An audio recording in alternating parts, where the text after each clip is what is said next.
जय श्री कृष्णा। मित्रों, राधे राधे प्यारे मित्रों। आज का प्रसंग बहुत ही महत्वपूर्ण होने वाला है। यह विषय हर स्त्री के जीवन से जुड़ा हुआ है। हम एक ऐसे रहस्य से पर्दा उठाने जा रहे हैं जिसे जानना हर स्त्री के लिए बेहद जरूरी है। मित्रों, क्या आपने कभी सोचा है कि कुछ घरों में कितना भी पैसा आ जाए फिर भी वह टिकता नहीं? क्यों कुछ घरों में लगातार कलह और अशांति बनी रहती है? क्यों कुछ स्त्रियों का भाग्य अचानक पलट जाता है और वे दरिद्रता के गर्त में चली जाती हैं? इसके पीछे सिर्फ एक कारण होता है, एक ऐसा पाप जिसे करने से न केवल स्त्री स्वयं दुखी होती है, बल्कि पूरा परिवार गरीबी और संकटों से घिर जाता है। मित्रों, यह विषय केवल स्त्रियों के लिए नहीं, बल्कि पूरे परिवार के लिए भी महत्वपूर्ण है। जब घर की स्त्री कोई ऐसा कार्य करती है जिससे दुर्भाग्य घर में प्रवेश कर जाता है, तो उसका असर केवल उसी पर नहीं, बल्कि पति, बच्चों और पूरे परिवार पर पड़ता है। इसलिए इस वीडियो को अंत तक ध्यान से देखिएगा, क्योंकि हम आपको बताएंगे कि कौन सा पाप स्त्रियों के लिए सबसे बड़ा है और इससे कैसे बचा जाए। क्यों कुछ स्त्रियों का सौभाग्य अचानक दुर्भाग्य में बदल जाता है?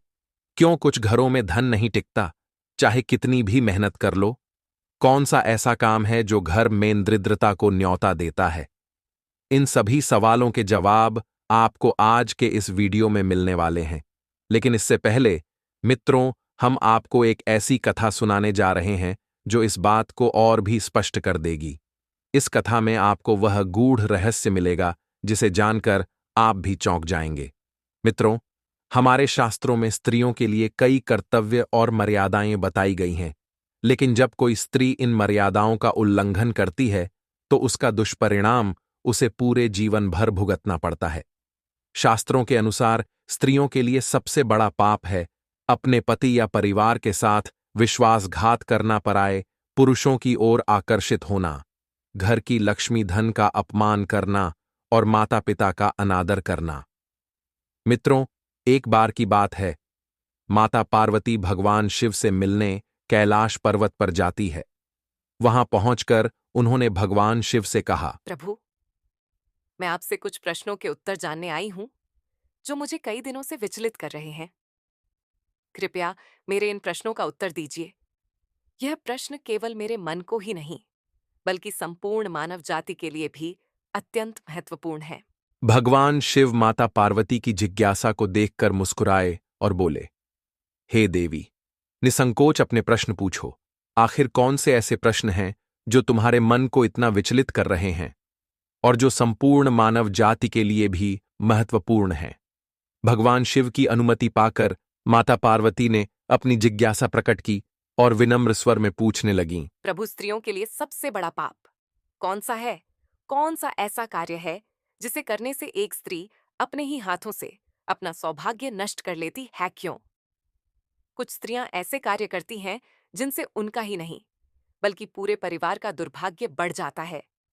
क्या कोई स्त्री जानबूझकर दरिद्रता को अपने घर बुलाती है, या यह उसके कर्मों का फल होता है? प्रभु, मैं देखती हूँ कि कुछ स्त्रियां बहुत ही सुखी जीवन जी रही होती हैं, लेकिन अचानक उनके घर में दरिद्रता का वास हो जाता है। आखिर ऐसा क्यों होता है? क्या यह किसी पूर्व जन्म के कर्मों का परिणाम है, या इस जन्म में किए गए गलत कार्यों का प्रभाव? क्या स्त्रियों के कुछ विशेष कर्म ही उन्हें निर्धनता और दुखों की ओर धकेलते हैं? प्रभु, शास्त्रों में कहा गया है कि पति परमेश्वर के समान होता है, लेकिन कुछ स्त्रियां अपने ही पति के साथ विश्वासघात कर देती हैं। ऐसा करने पर क्या परिणाम होता है? क्या एक स्त्री का चरित्र ही उसके घर की समृद्धि और सौभाग्य को बनाए रखता है? क्यों कुछ स्त्रियां अपने ही परिवार को संकट में डालने वाले कार्य करती हैं, जबकि उन्हें इसका दुष्परिणाम पहले से ही ज्ञात होता है? क्या केवल स्त्री के ही कर्मों से घर में सुख शांति बनी रहती है, या पुरुष के कर्मों का भी इसमें योगदान होता है? प्रभु, कहा जाता है कि स्त्री ही घर की लक्ष्मी होती है, लेकिन कई घरों में जहां स्त्रियां होती हैं, वहां दरिद्रता और अशांति का आवास रहता है।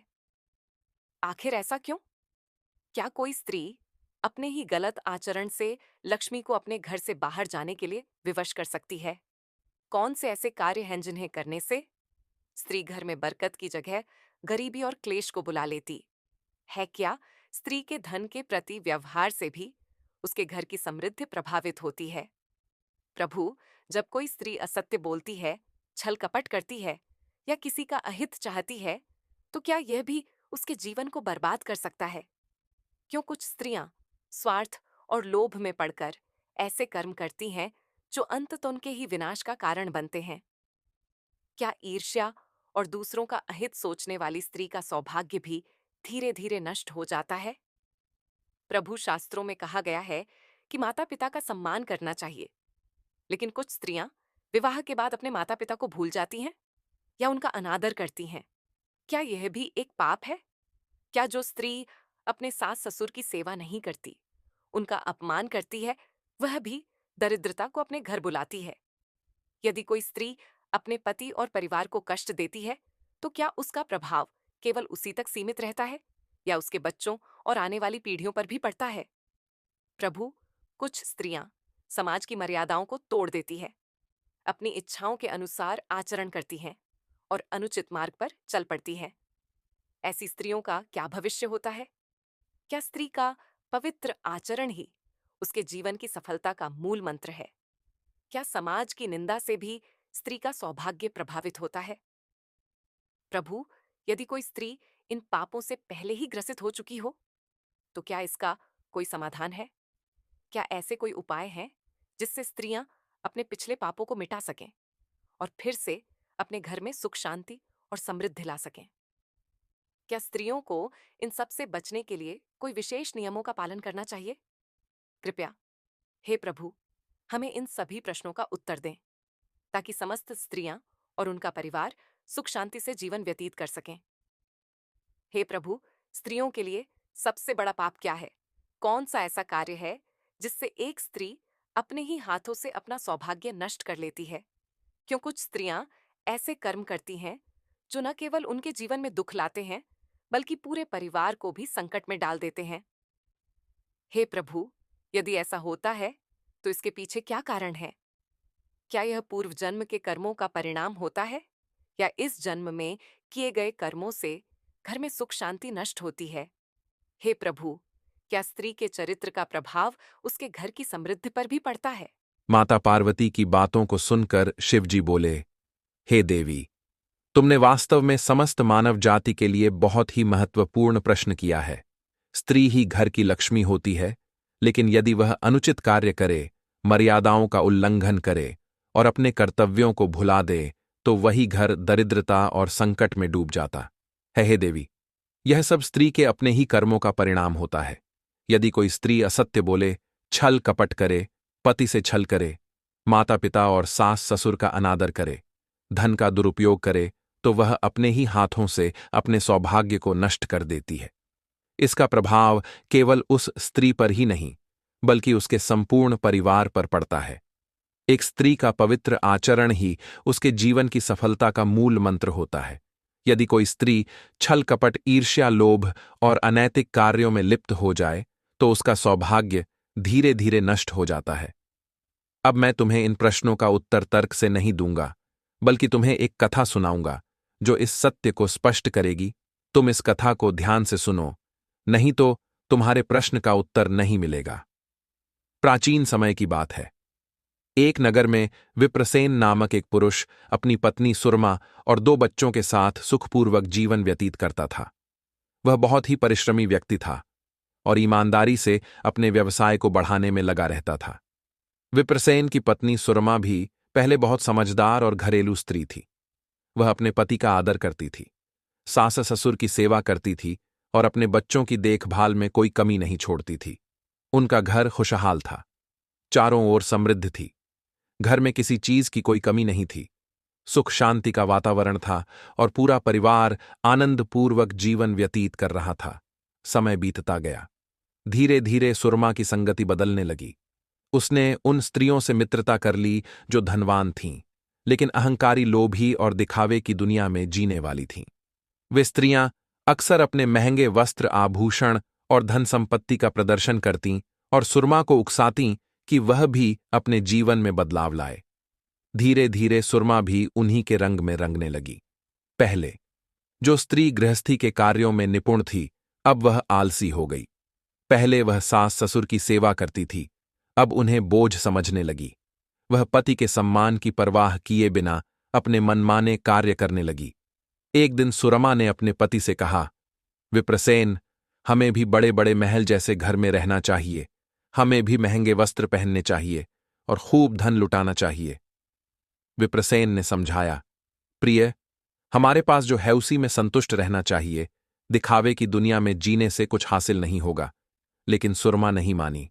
उसने धन को व्यर्थ खर्च करना शुरू कर दिया।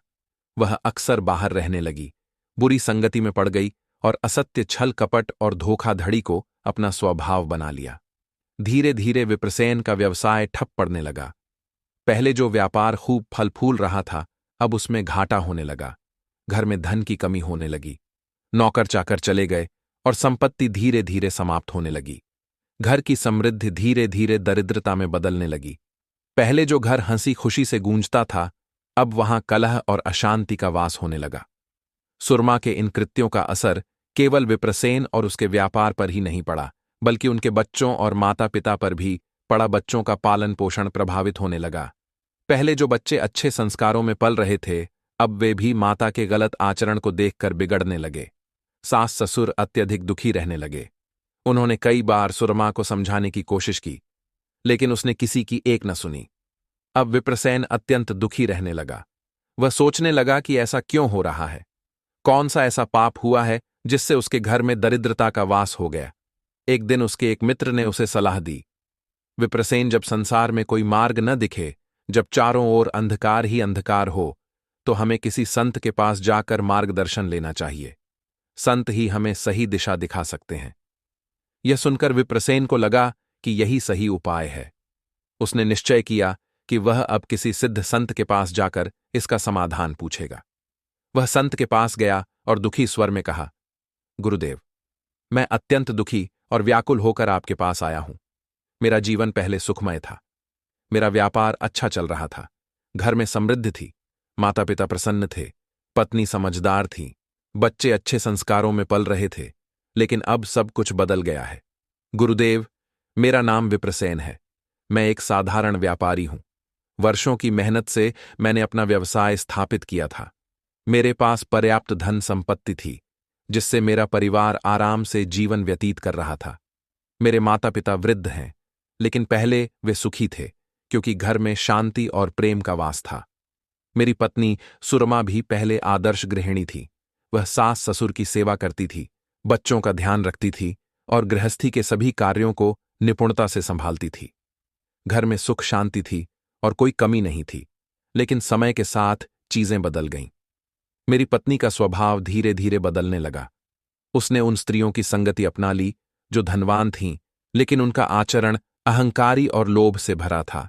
वे स्त्रियां हर समय आभूषणों, महंगे वस्त्रों और अपने वैभव का प्रदर्शन करती थीं। वे दिखावे की दुनिया में जीती थीं और दूसरों को भी उसी में घसीटने की कोशिश करती थीं। सुरमा को भी उनका यह जीवन आकर्षक लगने लगा। उसने मेरे घर में बदलाव लाने की जिद पकड़ ली। पहले जो स्त्री गृहस्थ कार्यों में निपुण थी, अब वह इन कार्यों को तुच्छ समझने लगी। पहले जो सास ससुर की सेवा करती थी, अब उन्हें बोझ समझने लगी। पहले जो प्रेम से मेरा सम्मान करती थी, अब मेरी अवहेलना करने लगी। गुरुदेव, उसने मुझे भी समझाने की कोशिश की कि हमें भी अपने जीवन में दिखावा लाना चाहिए। उसने कहा कि हमें भी बड़े बड़े महलों में रहना चाहिए, महंगे वस्त्र धारण करने चाहिए और अधिक से अधिक धन खर्च करना चाहिए, ताकि समाज में हमारी प्रतिष्ठा बढ़े। मैंने उसे समझाया कि हमें अपनी वास्तविकता में रहना चाहिए, जो हमारे पास है उसी में संतुष्ट रहना चाहिए। परंतु वह मेरी एक न मानी। धीरे धीरे उसकी सोच और व्यवहार में बड़ा परिवर्तन आ गया। वह अब पहले जैसी न रही। उसने धन का अपव्यय करना शुरू कर दिया, बिना सोचे समझे खर्च करने लगी। पहले जो गृहस्थी के कार्यों में रुचि रखती थी, अब वह आलसी हो गई थी। अपने ही परिवार से कटने लगी। न माता पिता की सेवा में रुचि रही, न बच्चों की देखभाल में, न ही मेरे प्रति कोई स्नेह बचा। वह अधिकतर बाहर रहने लगी, बुरी संगति में पड़ गई। असत्य बोलना, छल कपट करना और अनैतिक कार्यों में लिप्त हो जाना उसकी आदत बन गई। गुरुदेव, पहले जो हमारा व्यापार खूब चल रहा था, अब उसमें लगातार घाटा होने लगा। मेरा व्यवसाय जो दिन दूनी रात चौगुनी गति से बढ़ रहा था, अब ठप पड़ गया। घर में धन की कमी होने लगी। गुरुदेव नौकर चाकर चले गए। संपत्ति धीरे धीरे समाप्त होने लगी। पहले जिस घर में हंसी खुशी गूंजती थी, अब वहां कलह और अशांति का वास हो गया। मेरे माता पिता अत्यधिक दुखी रहने लगे। कई बार उन्होंने सुरम्मा को समझाने की कोशिश की, लेकिन उसने किसी की एक न सुनी। बच्चों पर भी इसका असर पड़ा। पहले जो बच्चे अच्छे संस्कारों में पल रहे थे, अब वे माता के गलत आचरण को देखकर बिगड़ने लगे। वे भी अविनय और आलस्य के शिकार हो गए। उनका पढ़ाई में मन नहीं लगता। वे झूठ बोलने लगे, अनुशासनहीन हो गए। मेरा पूरा परिवार संकट में पड़ गया है। गुरुदेव, मैंने बहुत प्रयास किया कि मैं अपनी पत्नी को सही मार्ग पर ला सकूं, परंतु वह बदलने को तैयार नहीं है। उसने मुझे अपमानित करना शुरू कर दिया। अब वह मुझसे कटने लगी है। मेरे घर में अब दरिद्रता और संकट का वास हो गया है। गुरुदेव, ऐसा क्यों हुआ? मैंने कौन सा ऐसा पाप किया जिससे मेरी यह स्थिति हो गई? क्या मेरे पूर्व जन्मों का कोई दोष है, या फिर मेरे ही कर्मों में कोई गलती थी, या फिर यह मेरी पत्नी के गलत आचरण का परिणाम है? गुरुदेव, मैंने सुना है कि जब मनुष्य के जीवन में चारों ओर अंधकार छा जाए, जब उसे कोई मार्ग न दिखे, जब वह सब कुछ खोने लगे, तो उसे किसी सिद्ध संत के पास जाना चाहिए, क्योंकि केवल संत ही सही मार्ग दिखा सकते हैं। इसीलिए मैं आपके चरणों में आया हूं। आप कृपया मुझे यह बताइए कि मेरे साथ ऐसा क्यों हो रहा है? मेरे परिवार की यह दुर्दशा क्यों हो गई? क्या कोई उपाय है जिससे मैं फिर से अपने परिवार को पहले की तरह सुख शांति में ला सकूं? क्या मेरी पत्नी फिर से पहले जैसी बन सकती है? क्या मेरा व्यवसाय फिर से पहले जैसा चल सकता है? गुरुदेव, मैं अत्यंत दुखी हूं। कृपया मुझे इस संकट से बाहर निकलने का कोई उपाय बताइए। विप्रसेन संत जी के पास सिर झुकाकर रोने लगता है। संत जी ध्यानमग्न बैठे रहते हैं, फिर धीरे से अपनी आंखें खोलते हैं। अब वे उत्तर देने के लिए तैयार होते हैं। संत जी ने अपनी आंखें खोलीं और विप्रसेन की ओर देखकर बोले, हे पुत्र, मैं तुम्हारी इस कष्ट भरी स्थिति को समझ सकता हूं। संसार में हर मनुष्य अपने कर्मों का ही फल भोगता है। यह कलियुग है, और इस युग में मोह माया, छल कपट और दिखावे की प्रवृत्ति बढ़ती जा रही है। विशेष रूप से कुछ स्त्रियां जब लोभ, अहंकार और बुरे विचारों में फंस जाती हैं, तो वे अपने ही परिवार को संकट में डाल देती हैं। गृहस्थ जीवन का आधार प्रेम, सेवा, त्याग और मर्यादा पर टिका होता है, लेकिन जब कोई स्त्री इन मर्यादाओं को भूल जाती है, तो उसका घर धीरे धीरे नष्ट होने लगता है। हे पुत्र, यह सत्य है कि स्त्री ही घर की लक्ष्मी होती है, लेकिन जब वह अनुचित मार्ग पर चलने लगती है, तो वही घर दरिद्रता और संकट में घिर जाता है। धन का लोभ, अहंकार, असत्य और बुरी संगति मनुष्य को विनाश की ओर ले जाती है। तुम्हारी पत्नी सुरमा ने जिन मार्गों को चुना, वही तुम्हारे दुखों का कारण बने, लेकिन केवल दोष देना पर्याप्त नहीं है। मनुष्य को अपने जीवन में समस्याओं का समाधान भी खोजना चाहिए। अब मैं तुम्हें एक पौराणिक कथा सुनाऊंगा, जिससे तुम्हें अपने प्रश्नों का उत्तर मिल जाएगा। यह कथा केवल तुम्हारी समस्या का हल नहीं, बल्कि यह समझाएगी कि स्त्री का आचरण किस प्रकार संपूर्ण परिवार और समाज को प्रभावित करता है। ध्यानपूर्वक सुनो। प्राचीन काल की बात है। एक नगर में एक धर्मपरायण राजा राज करता था। उसका नाम सुरथ था। राजा सुरथ बहुत ही न्यायप्रिय और प्रजा के हितैषी थे। उनके राज्य में कोई भी भूखा नहीं रहता था। वहां की प्रजा सुखी और संपन्न थी। राजा की रानी का नाम सत्यवती था। सत्यवती अपने नाम के अनुरूप सत्यवादी, पतिव्रता और धार्मिक प्रवृत्ति की स्त्री थी। वह सदैव अपने पति का सम्मान करती थी, सास ससुर की सेवा में तत्पर रहती थी और अपने कर्तव्यों को भली भांति निभाती थी। राजा सुरथ अपनी रानी से अत्यंत प्रेम करते थे। उनका विवाह 7 वर्षों पूर्व हुआ था और वे एक दूसरे के प्रति पूरी तरह समर्पित थे। सत्यवती न केवल रूपवती थी, बल्कि अत्यंत बुद्धिमान और संयमशील भी थी। उसकी सादगी और धार्मिक प्रवृत्ति पूरे नगर में प्रसिद्ध थी। समय बीता और राजा के दरबार में महासेन नामक एक मंत्री नियुक्त किया गया। महासेन बहुत ही धूर्त और चालाक व्यक्ति था। वह राजा के विश्वास को जीतने के लिए अनेक प्रकार की योजनाएं बनाता रहता था। धीरे धीरे उसने राजा सुरथ का विश्वास प्राप्त कर लिया और उनके विशेष सलाहकारों में से एक बन गया। महासेन की दृष्टि सत्यवती पर थी। वह राजा के मन में संदेह उत्पन्न करना चाहता था, ताकि सत्यवती का स्थान दरबार में कमजोर हो जाए और वह राजा पर पूरी तरह हावी हो सके। उसने धीरे धीरे राजा के कानों में सत्यवती के विरुद्ध बातें डालनी शुरू कर दी। महासेन ने राजा से कहा, महाराज, संसार में कई स्त्रियां छल कपट और धूर्तता से पुरुषों को वश में कर लेती हैं। वे दिखावे के लिए सती सावित्री का आचरण करती हैं, परंतु भीतर से उनके विचार दूषित होते हैं। क्या आपको नहीं लगता कि आपकी रानी की परीक्षा होनी चाहिए? यदि वह सच में सती और पतिव्रता है तो उसे कोई भय नहीं होगा। राजा सूरत को महासेन की बातें अजीब लगीं, लेकिन उनके मन में संदेह का एक बीज पड़ गया। उन्होंने सोचा कि सत्यवती की परीक्षा लेने में कोई बुराई नहीं है। यदि वह सच्ची पतिव्रता है तो उसे कोई समस्या नहीं होगी। एक दिन राजा ने सत्यवती से कहा, हे प्रिय, मैंने सुना है कि पतिव्रता स्त्रियों की सच्चाई की परीक्षा लेने से उनके पुण्य और बढ़ जाते हैं। क्या तुम अपनी सतीत्व की परीक्षा देने को तैयार हो? सत्यवती ने मुस्कुराते हुए उत्तर दिया, स्वामी पतिव्रता, स्त्री का धर्म केवल परीक्षा देने में नहीं बल्कि अपने कर्तव्यों को निभाने में है। यदि आपको मुझ पर संदेह है तो मैं आपकी परीक्षा के लिए तैयार हूं। राजा ने सत्यवती को एक घने जंगल में भेजने का आदेश दिया, जहां उसे 1 महीने तक अकेले रहना था। यदि वह सुरक्षित और पवित्र लौट आती तो उसे सती माना जाता। सत्यवती ने बिना किसी संकोच के यह आदेश स्वीकार कर लिया। वह जंगल में अकेली चली गई। वहां उसने अपने लिए एक छोटी सी कुटिया बनाई और भगवान शिव की आराधना में लीन हो गई। महासेन को लगा कि अब सत्यवती निश्चित ही किसी न किसी संकट में फंस जाएगी और उसका सतीत्व भंग हो जाएगा। उसने अपने सैनिकों को भेजकर सत्यवती को डराने की योजना बनाई। एक दिन महासेन के भेजे हुए कुछ सैनिक जंगल में पहुंचे और उन्होंने सत्यवती को घेर लिया। वे उसे परेशान करने लगे, लेकिन सत्यवती ने अपने तप के बल से एक तेजोमय शक्ति उत्पन्न की, जिससे वे सभी सैनिक अंधे हो गए और वहीं गिर पड़े। यह देखकर महासेन को बहुत क्रोध आया।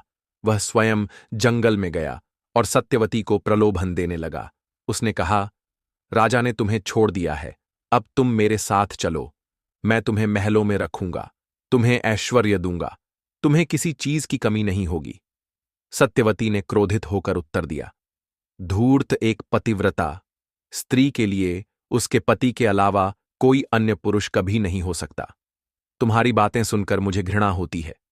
यह कहते ही सत्यवती ने अपनी साधना से शक्ति उत्पन्न की और महासेन को भस्म कर दिया। 1 महीने बाद सत्यवती बिना किसी आंच के नगर लौटी। राजा सूरत ने जब यह सुना कि महासेन का अंत हो गया और सत्यवती ने अपनी सतीत्व की शक्ति से संकटों को हराया, तो उन्हें अपने संदेह पर पछतावा हुआ। उन्होंने सत्यवती से क्षमा मांगी और उसे पुण्य सम्मानपूर्वक राजमहल में ले आए। सत्यवती की परीक्षा ने यह सिद्ध कर दिया कि सच्ची पतिव्रता स्त्री केवल अपने पति के प्रति निष्ठा रखती है और उसका पवित्र आचरण ही उसकी सबसे बड़ी शक्ति होती है। संत जी ने कथा समाप्त की और कहा, हे पुत्र, यह कथा यही दर्शाती है कि स्त्री का सतीत्व, उसका चरित्र और उसका आचरण पूरे परिवार को प्रभावित करता है। यदि स्त्री पवित्र, धर्मपरायण और सच्ची हो तो वह अपने घर को स्वर्ग बना सकती है, लेकिन यदि वह लोभ, अहंकार और अनैतिकता में पड़ जाए तो वही घर नरक बन जाता है। संत जी ने विप्रसेन की ओर गहरी दृष्टि से देखा। उनकी आंखों में अपार शांति थी, लेकिन शब्दों में प्रचंड शक्ति। उन्होंने धीमे स्वर में कहना प्रारंभ किया, हे पुत्र, तुम जो प्रश्न लेकर मेरे पास आए हो वह केवल तुम्हारा व्यक्तिगत दुख नहीं है, यह संसार का शाश्वत सत्य है। स्त्री और पुरुष दोनों के आचरण से ही परिवार, समाज और राष्ट्र का निर्माण होता है, किंतु गृहस्थ जीवन में स्त्री की भूमिका अधिक महत्वपूर्ण होती है। वह घर की धुरी है। यदि वह मर्यादा का पालन करे तो पूरा परिवार समृद्ध होता है, और यदि वह भटक जाए तो संपूर्ण घर नष्ट हो जाता है। हे विप्रसेन, स्त्री केवल शरीर नहीं है, वह ऊर्जा है, शक्ति है, प्रकृति है। वह सृजन करती है, पोषण करती है और पूरे परिवार को अपने प्रेम, धैर्य और बुद्धिमानी से संभालती है। किंतु जब वह मोह, लोभ, अहंकार और दुराचरण में फंस जाती है तो वही स्त्री संहारकारी बन जाती है। यह केवल किसी कहानी या शास्त्र का कथन नहीं, यह यथार्थ है। तुम्हारी पत्नी सुरमा का पतन कोई अचानक होने वाली घटना नहीं थी, यह धीरे धीरे हुआ। पहले उसने कर्तव्यों से विमुख होना प्रारंभ किया, फिर संगति बदलने लगी, फिर बुरी आदतें आईं और अंततः उसने अपने ही घर को संकट में डाल दिया। तुमने देखा कि पहले तुम्हारा व्यापार अच्छा चल रहा था, घर में सुख शांति थी, माता पिता प्रसन्न थे, बच्चे अच्छे संस्कारों में पल रहे थे। लेकिन जैसे ही सुरम्मा ने छल कपट, लोभ और अहंकार को अपनाया, सब कुछ बदल गया। स्त्री घर की लक्ष्मी होती है, लेकिन जब वह अनुचित मार्ग पर चलती है तो वही घर दरिद्रता और कलह का केंद्र बन जाता है। विप्रसेन ने सिर झुकाकर कहा, गुरुदेव, क्या यह सब केवल मेरी पत्नी की गलती थी? क्या इसमें मेरा कोई दोष नहीं? संत जी मुस्कुराए और बोले, हे पुत्र, यह बहुत अच्छा प्रश्न किया। तुमने संसार में जो भी होता है उसमें केवल एक व्यक्ति का दोष नहीं होता। तुम्हारा भी दोष था, किंतु तुम्हारा दोष तुम्हारी पत्नी जितना बड़ा नहीं था। तुम्हारा पहला दोष यह था कि जब तुम्हें पहली बार सुरमा के स्वभाव में बदलाव दिखा, तब तुमने उसे अनदेखा कर दिया। जब कोई व्यक्ति भटकता है तो पहली निशानियां बहुत सूक्ष्म होती हैं, लेकिन जो सजग होते हैं वे इन्हीं छोटी छोटी बातों से स्थिति को संभाल लेते हैं। तुमने सोचा कि यह केवल क्षणिक परिवर्तन है और समय के साथ वह सुधर जाएगी, लेकिन ऐसा नहीं हुआ। दूसरा दोष यह था कि तुमने उसे पूरी तरह रोकने का प्रयास नहीं किया। जब उसने धन का अपव्यय करना शुरू किया, तब तुमने उसे स्नेह से समझाया, लेकिन जब उसने इसे अनसुना किया, तब भी तुमने कोई कठोर कदम नहीं उठाया। गृहस्थ जीवन में कभी कभी प्रेम के साथ अनुशासन भी आवश्यक होता है। तीसरा दोष यह था कि तुमने बहुत देर कर दी। जब तुम्हारे व्यापार में घाटा हुआ, घर में अशांति फैली, माता पिता दुखी रहने लगे, तब भी तुमने कोई निर्णायक उपाय नहीं किया। तुम केवल परिस्थिति को देखते रहे, लेकिन उसे रोकने के लिए कोई ठोस निर्णय नहीं लिया। लेकिन याद रखना, तुम्हारा सबसे बड़ा गुण यह है कि तुमने अंततः सत्य को पहचाना और समाधान की खोज में मेरे पास आए। यही तुम्हारी सबसे बड़ी शक्ति है। विप्रसेन ने व्याकुल होकर पूछा, गुरुदेव, क्या अब कुछ बदला जा सकता है? क्या मेरी पत्नी फिर से पहले जैसी बन सकती है? संत जी ने गहरी सांस ली और बोले, हे विप्रसेन, परिवर्तन संभव है, लेकिन इसके लिए कुछ कठिन निर्णय लेने होंगे। तुम्हें यह समझना होगा कि केवल शब्दों से नहीं, बल्कि कर्मों से ही परिवर्तन आएगा। तुम्हारी पत्नी तब तक नहीं बदलेगी जब तक उसे अपने कर्मों के परिणाम का एहसास न हो। तुम्हें उसे यह अनुभव कराना होगा कि उसका दुराचरण ही उसके दुखों का कारण है। उसे यह समझना होगा कि दिखावे की दुनिया क्षणिक है और सच्चा सुख केवल स्नेह, सेवा और कर्तव्य पालन में ही है। पहला उपाय, उसे कुछ समय के लिए अकेला छोड़ दो। जब तक व्यक्ति को अपने कर्मों का परिणाम स्वयं नहीं दिखता, तब तक वह नहीं बदलता। तुम उसे समझाने के प्रयास बंद करो और उसे उसके हाल पर छोड़ दो। जब उसे यह एहसास होगा कि उसने क्या खोया, तब उसमें परिवर्तन संभव है। दूसरा उपाय, उसे आध्यात्मिक मार्ग पर लाने का प्रयास करो। उसे किसी संत, विद्वान या अच्छे लोगों के संपर्क में आने दो। उसका मन जितना लोभ और अहंकार में फंसा है, उसे उतना ही धर्म, सेवा और सादगी की ओर मोड़ने का प्रयास करो। तीसरा उपाय, अपने घर के वातावरण को बदलो। जैसे बुरी संगति ने उसे बिगाड़ा, वैसे ही अच्छी संगति उसे सुधार सकती है। घर में धार्मिक वातावरण बनाओ, सकारात्मक ऊर्जा बढ़ाओ और उसे यह अनुभव कराओ कि शांति केवल सादगी में ही है। विप्रसेन ने पूछा, गुरुदेव, मेरा व्यापार भी तो पूरी तरह नष्ट हो चुका है। क्या वह भी फिर से पहले जैसा हो सकता है? संत जी ने उत्तर दिया, हे पुत्र, जब मनुष्य अपने कर्मों को सुधार लेता है तो उसका भाग्य भी बदलने लगता है। तुम्हारे व्यापार की हानि भी तुम्हारी पत्नी के गलत आचरण और अपव्यय के कारण हुई थी। अब यदि तुम अपने घर का संतुलन पुनः स्थापित कर सको तो व्यापार भी धीरे धीरे ठीक हो जाएगा। सबसे पहले मन को शांत करो और धैर्य रखो। जितनी ऊर्जा तुमने दुखी रहने में लगाई है, उतनी ऊर्जा समाधान खोजने में लगाओ। दूसरा, अपने व्यापार के पुराने संपर्कों से मिलो। जो लोग पहले तुम्हारा साथ देते थे, उनसे बात करो और नए अवसर खोजो। तीसरा, अपने व्यापार में नीतिगत परिवर्तन करो। बुरे समय से सीखो कि किन गलतियों के कारण यह स्थिति आई और उन्हें सुधारो। चौथा, धन की बचत और संयम से खर्च करने की आदत डालो। दिखावे से बचो और केवल आवश्यक चीजों पर ध्यान दो। हे विप्रसेन, यह संसार कर्मों का खेल है। स्त्री और पुरुष दोनों के आचरण से ही घर बनते और बिगड़ते हैं। तुम्हारी परीक्षा अब शुरू हुई है। क्या तुम धैर्य और समझदारी से अपने परिवार को पुण्य सही मार्ग पर ला सकोगे? यह तुम्हारे कर्मों पर निर्भर करता। हैवी प्रसेन ने सिर झुकाया और कहा, गुरुदेव, आपने मेरी आंखें खोल दी। अब मैं अपने जीवन को पुण्य सही मार्ग पर लाने का हर संभव प्रयास करूंगा। संत जी मुस्कुराए और बोले, यही सत्य का मार्ग है। जाओ और अपने घर को फिर से स्वर्ग बनाओ। मित्रों, अगर आपको ये वीडियो पसंद आई हो तो हमारे चैनल को सब्सक्राइब करें।